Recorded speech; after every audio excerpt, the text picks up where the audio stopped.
Bom, eu começo agora com uma pergunta. Se você fosse parado na rua por uma pessoa que não lembra quem é, onde mora e está sem documentos, o que você faria? E para alertar, conscientizar a comunidade sobre essa doença, que é a doença de Alzheimer, que não tem cura, uma campanha de conscientização está no ar. Veja só.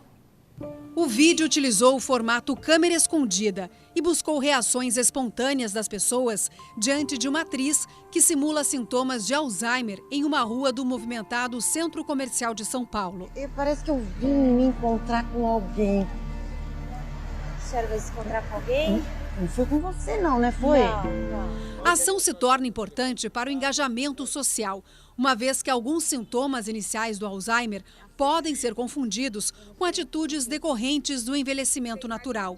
A ideia da campanha é destacar os vários ângulos do problema, como os principais sintomas e o perfil dos pacientes, e ressaltar ainda a importância do diagnóstico correto e o tratamento precoce para a melhoria das condições de vida dessas pessoas. A senhora tem documento? A gente pode ir ali e tentar ver com alguém.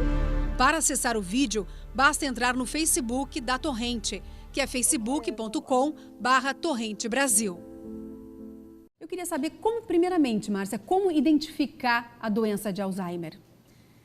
Bom, Porque ela atinge todas as idades, principalmente na terceira idade, mas ela atinge todas as idades. Então, como identificar essa doença? O grande fator de risco para o Alzheimer é a idade.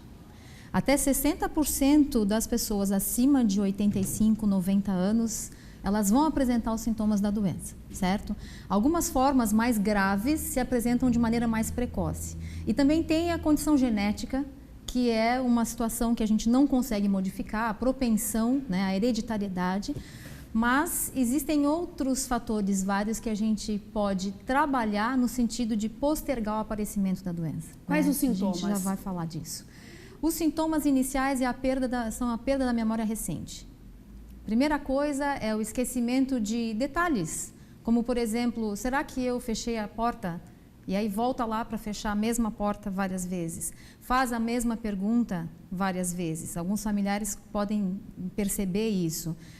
Esquece alguma coisa no fogão ligado. Começa a fazer uma atividade, esquece que está fazendo aquela atividade e parte para outra. Vai deixando as coisas pela metade, né? E isso progride, na medida em que a doença progride, começam a haver perda de memórias mais antigas. Como que é feito esse diagnóstico? Esse diagnóstico é feito por 3 especialistas, pelo médico geriatra, pelo neurologista e pelo psiquiatra. É claro que esses sintomas, eventualmente, podem estar relacionados com um quadro de depressão, um quadro de hipotireoidismo, uma deficiência nutricional, isso é muito comum, né? Mas o especialista está habilitado para discernir, para diferenciar do que se trata, se é uma condição passível de corrigir ou uma condição que se acaba diagnosticando o Alzheimer. Né? Diagnosticado o Alzheimer, qual o próximo passo? Tratamento precoce. Qual o tratamento precoce? Existem 3 medicações que o governo fornece. Uma vez feito o diagnóstico, é bem importante entrar em contato com a Secretaria do Estado, para que a gente possa solicitar, para dar entrada no processo. Claro que existem alguns critérios, justamente, os critérios são clínicos para discernir, para diferenciar entre um esquecimento benigno, uma falta de memória por algum tipo de deficiência que não seja a doença de Alzheimer, que não seja uma doença degenerativa, certo? E aí é dada entrada no processo para começar com os medicamentos. A doença ela não tem cura, ela tem uma evolução ou você consegue com tratamentos que ela não tenha essa evolução? De alguma maneira a gente consegue diminuir a progressão dessa doença. Tem uma coisa interessante, pessoas que têm um grau de instrução maior, elas têm uma doença de curso um pouco mais lento.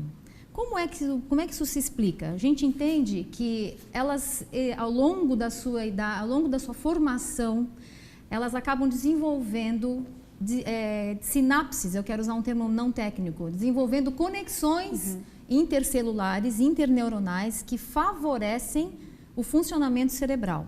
Ou seja, como se o estudo, como se a instrução, como se a leitura fosse uma maneira de aumentar essas conexões e aumentar a reserva funcional que o cérebro pode ter. Você viu ali a reportagem, que a importância da cumplicidade, do companheirismo. Tremendamente que maravilha importante. Aquela reportagem, sim, né? sim. A presença do familiar, a amorosidade, o acolher o paciente, a paciência, como justamente o Prates falou, né? O Prates colocou, a paciência, a sensação de segurança que a gente passa para o portador de Alzheimer é fundamental para que ele se sinta em casa. Ele precisa ter os referenciais dele preservados.